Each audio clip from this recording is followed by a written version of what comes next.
Hello, you wonderful people, and welcome to another episode of Super-Fanta-Fi. This being a show where I talk about TV shows of the supernatural, fantasy, and/or science fictional genre.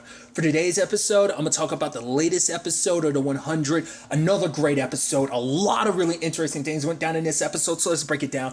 We got to look at the past like I figured we could, just because I got tiny peeks of the preview last week. But man, the episode went directions I didn't expect, and I think it's so beautiful, like so much stuff coming full circle, and especially this being the final season and everything. So let's break it down. Obviously, Clark and them are still dealing with the fact is that Bellamy's going, learning that he's dead. They meet with the shepherd. They meet with Bill.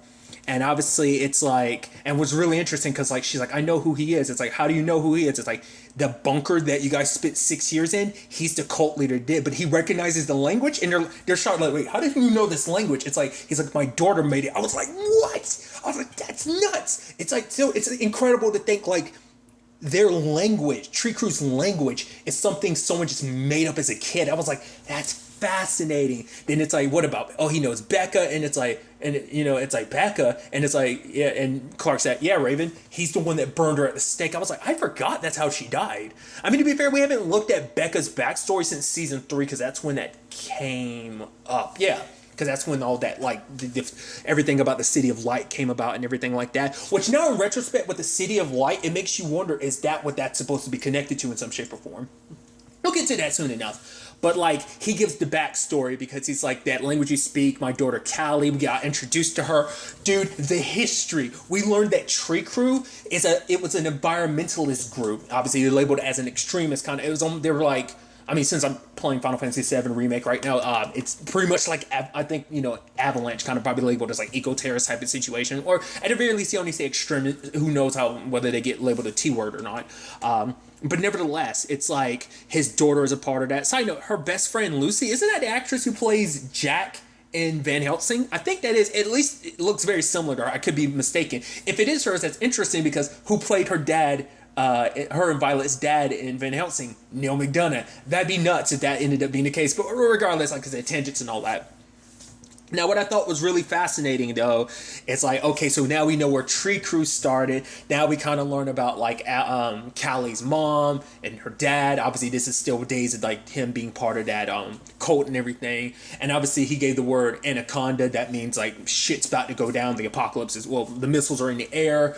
Callie's mom is getting her out of there. It's like, we're not part of, like, Second Dawn or whatever like that. But it's like, it seems like they never officially left. Like, yeah, we may have split, but it's like, me and you, because it's like, I guess it's almost hypocritical too, because it's like, they're only brought about because they're your family. That's your wife and or ex-wife or whatever the case may be. That's, Callie and her mom. So it's like, that's what brought them along. But the fact is, Lucy, because she's not a part of this, she's not a 12th level, she gets left behind. She gets knocked out. Her mom's like, this is the best option. It's like, if you're not going to go, if you don't want to live, fine, I'll stay here, because she's like, I'm not going to go in that bunker without you. So they take off in a helicopter. The missiles hit. It's actually interesting because referencing Van Helsing, considering the fact it's obviously like an apocalyptic level situation, very different, but still, they end up in the bunker, and it's wild to see, like, once again, everything come full circle, because obviously one crew spent 6 years there, so it's interesting. But obviously not everyone is too keen on this, because some people are like, no, I need to go. That dude in particular, August, I was like, that actor, I have to remember what I recognize him from. I know him from something, and I just can't place it. He has such a familiar face. I just can't remember what I know him from, so I'm going to have to look that up later. But the fact of the matter is, he's trying to get out, and they knock him out because of it, and it's like, holy crap. And obviously, Callie kind of sees a different side of her family later on, because, like, her mom is very pragmatic about the whole thing, about just like, okay, this is how it is. This is how it is. Like, your dad, he was right about the apocalypse and everything. So it's like, we should listen to him. He's trying to keep all these people alive. Obviously, they spent, like, what was it? They were down there for a little while, but then it gets revealed later on, like, wait a minute. This place is only up to 92% capacity. There's still room for other people to be in here, but once again, her mom is very pragmatic about it as well. So she tried to leave with the dude August, but it's like, okay, they wear the suits, they go out there, but because there were still people out there, but her brother shows up, and it's like he's like, yeah, those people up there, they're not level 12, so we can't say. So it's so interesting because she's like, how can you act like that? For him, it's like it must be so easy that despite everything, Dad still loves you. And she's like, I get it. You think I'm sorry that things are like that, but doing this, following everything Dad said, isn't going to make him love you more. Like, the fact of the matter is, you're a human being. Like, are you going to be so okay with all of this? Like, you know, but he's so wrapped up in all of it. He's only because it is just because he's got, you know, I think because of his relationship with his dad, it made him in a vulnerable enough state for a cult like his dad's to pull him in. But also because he thinks by following his dad's every order, it's like, Dad will finally notice me. He'll love me, you know, because Callie's kind of like the special one, you know. So 2 years pass. They're, you know, checking out above ground. Allie. Damn it, not Allie. Geez, Becca, because I'm confusing Allie and Becca. Becca lands on Earth. It's like, wait, she doesn't need the helmet. It's like, oh yeah, radiation poisoning isn't going to affect it, right? Night blood and everything, which we even find out later on what that stems from. That it was Callie who came up with that. It was actually Allie. I keep doing that. Becca. That's going to mess me up the entire time. Sorry. Becca, actually the one that gave it the name of the flame because it's supposed to be like Prometheus and everything like that. But she shows up at the bunker. One of the dudes, was it Tristan, got like hit by the radiation, so he's sick. Obviously, see what I mean? I'm going to keep doing it. Callie is like, fangirling out. Gets like, yeah, my sister, I'm sorry about her. She actually dressed up you as like Halloween. She's like, that's not true. Okay, actually, it's super true. But, she had some of the night blood, so she gave it to him. It's like, let's not tell your dad about it. Well, Callie was like, we can't let Dad know about that. Because obviously I skipped over it, but there's the device. They found the spear, and it's like he's trying to activate it. It didn't work at first, but it's not till Becca shows up, she's able to hear it. And it's because of the AI in her, Allie, because of the flame, in Allie, she was able to kind of hear it, and she activates the device. But it's like, we can't really go through because we literally have no idea what's on the other side. But he's happy about it because he's tried all these different combinations. He's been trying to use the device for the past 12 years. And after the past 2 years, he thought he would accomplish something. He didn't. But now Becca presents an opportunity like, things could change. But the interesting thing is, and I think this was an interesting divide.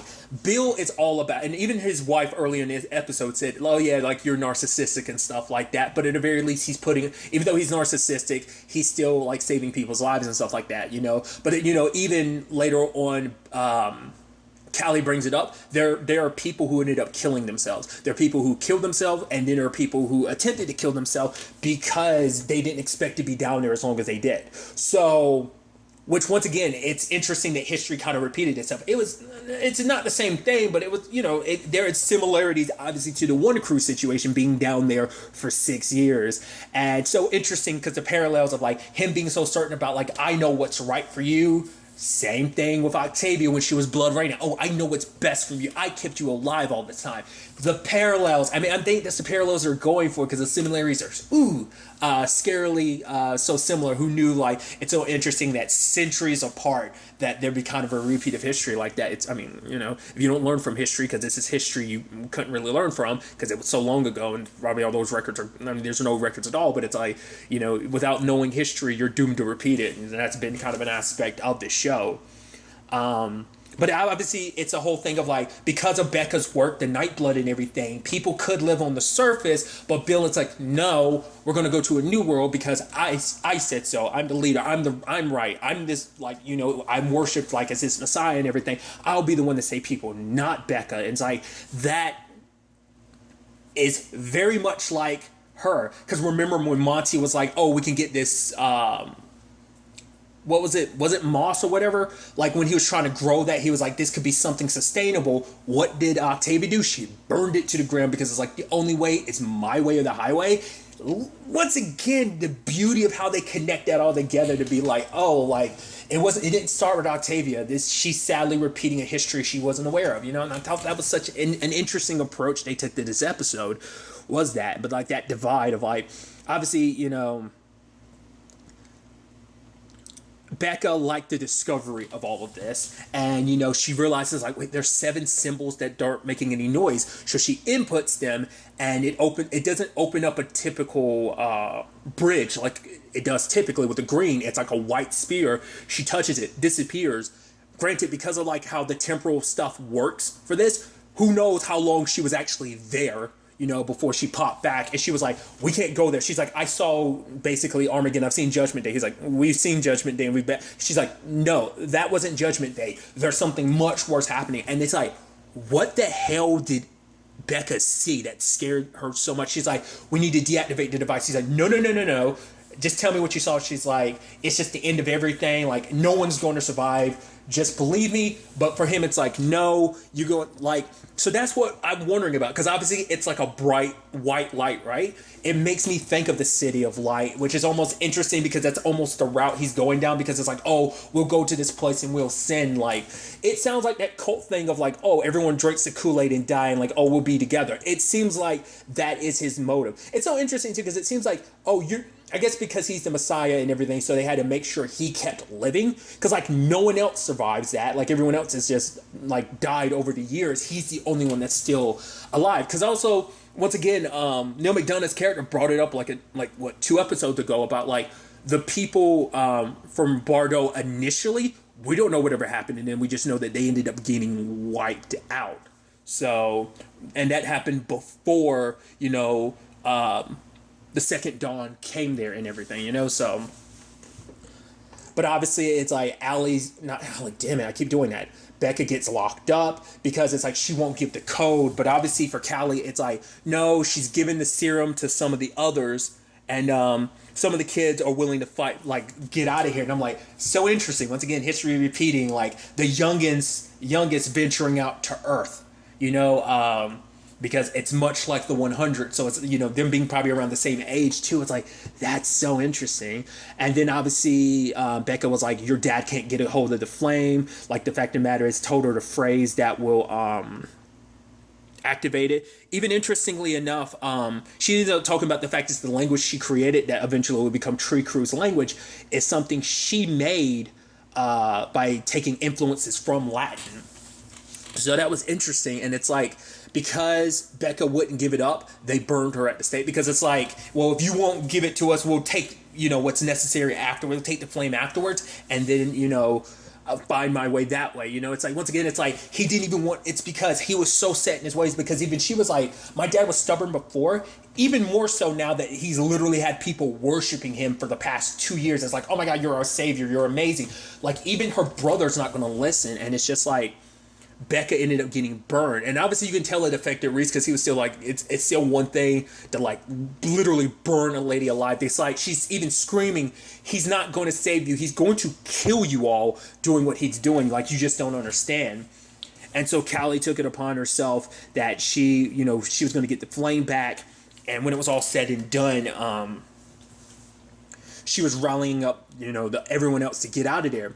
Now, what I thought was fascinating is like her brother's like, all right, like it's about to turn into a brawl, but she's like, almost like, let's settle this by a duel. I'm like, that's so interesting because that's the conclave.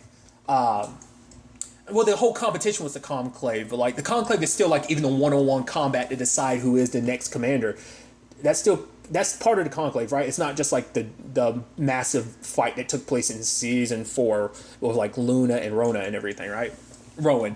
I think even the one, it's all part of the same thing, right? Whatever the case may be, I think that was supposed to be it, like to an extent, like Reese versus his sister. But then she pulls out the gun and just shoots him. I was like, okay, almost once again, very Indiana Jones like. But for her, it's like she's not holding any punches, so she gives him the night blood, because I'm confusing that with, different CW show.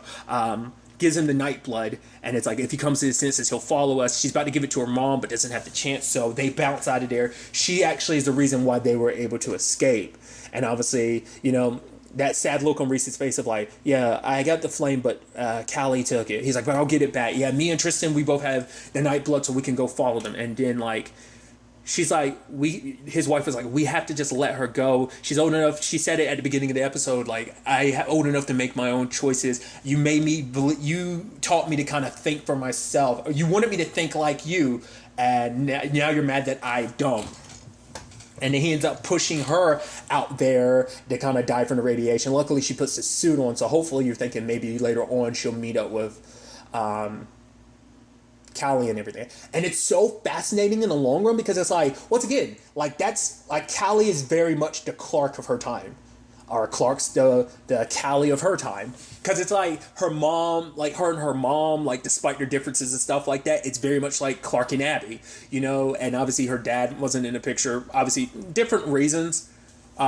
It's actually interesting because he got floated because he was trying to save the people. You can make the argument Bill was trying to do the same thing, but he's going about it in a different way. Like, it's interesting, like the parallels you can grasp between that. And obviously he's like, whatever you need to do to get that flame back, get it back. And you can see like Reese's, his eyes are open. He can finally see his dad for what he is, because it's like, you're willing to do that. And the mom, like, wait, what? So I wonder, when it's all said and done, will it eventually get to the point, like, that does Reese and Tristan see things differently? Do they not coincide with him? Whatever the case may be, we see at the end Bill ends up leaving. So I don't know if that's some time later and Reese and Tristan never came back, or it's just like, oh, we're going to go out there, leave this all behind. So whatever the case may be, it's so interesting because her mom, it's like, I've already seen Earth. I can't wait to see a new world, but obviously that opportunity is no longer applicable for her. So she, so it's like they kind of get, it's so, once again, it's like you gave up on this planet and it ends up like a group, generations upon generations survived on Earth and found a way to survive and live, And once again, I meant to bring this up earlier. It's so interesting because when you look at the beginning of the episode, like, back before everything went terribly wrong on Earth, it's like it almost felt like it wasn't the 100 because the aesthetic and everything, it didn't seem like the 100. It felt like that was a scene out of a different show, and I thought that was kind of just neat, just kind of make you feel like a little out of place because it's like, oh, that doesn't feel like the 100. Well, of course it isn't because it's before everything went wrong, but it's still just fascinating to kind of see all of that kind of break down like that. And for him, it's like, so Callie, is she in there? Because I'm wondering, I think this could be my mistake. Does the last person they realize that? Because the last person to have the flame officially was Clark. So they probably don't know about Maddie because Maddie came about years later. I mean, that was 200 years ago, but so it might be just, but it's like, that's the thing, like, why Clark specifically? Like I said, because she was the last person to take on the flames or whatever, I would assume so, because it's like, because even Clark's like, yeah, she's in there, but not letting him know that the flame is gone. But now that, once again, this also explains why Maddie's been seeing what she's seeing, because it's residuals left over from all of that from Callie. Because that even made me think, like, the fact is that Tree Crew speaks her language and everything, and it's like, I guess Callie must have given the flame to herself at some point, because that's what I was thinking. Like, there was certain conversations, was like, you're going to be the second commander, because we know that Becca was the beginning of all of it, so Callie must have been the next one. And it's just like, it's interesting. Obviously, the flame is gone, but can't let him know that. And can't let him know that, because the last person who had the flame was Maddie. I mean, to be fair, Shade Haida would know everything, too. Granted, they don't know about all the Shade Haida stuff going on Sanctum. But it's like, Maddie having all the visions. I knew that was going to play a role, but now we see, like, even more so, like, what that is. Like, and most likely Shade Haida know what's that. And I'm sure Shade Haida is going to be the one necessary to kind of piece everything together. Him being the chaotic leader he is. I mean, it might be a situation where he tries to kill Bill to take over, it's, I mean, well, he has his army, Bill technically has his army, so it's like that clashing is probably eventually going to happen, especially with everything that's going down on Sanctum right now. So, but obviously Clark doing all that she can to protect Maddie, being like, but that's not how it works. Like, just because she's there doesn't mean, like, oh, you can summon that person up. Obviously, Shade Haida kind of broke that a little bit, but obviously it's like, obviously Clark's not trying to explain everything, how the flame works. It's like, she's like, but you killed my best friend. Show me where the others are. It's like, all right, bring their friends in. And we see Echo, Octavia, and Dioza, which begs the question, where's Hope? And so, once again, we know that it's been, there was at least, Gabriel was working on it for 3 months. So, they've been indoctrinated, like, for these past 3 months. So, are they playing, like, Echo was just kind of like, I guess she was just, I don't know, because obviously it's a hit for Clark to see them all like that, because it's just like, for one, it hasn't been that long for them, but it has been for all of them, since they've seen each other. So, the thing is, are they true believers now, or are they just playing a role? You kind of hope it's that, but, we'll kind of have to ultimately wait and see. I am so excited to see where the next episode takes us with all of this. But really, that's all I want to talk about. Till the next time we meet, be happy, be safe, live life to the fullest, and enjoy it. Good day and goodbye.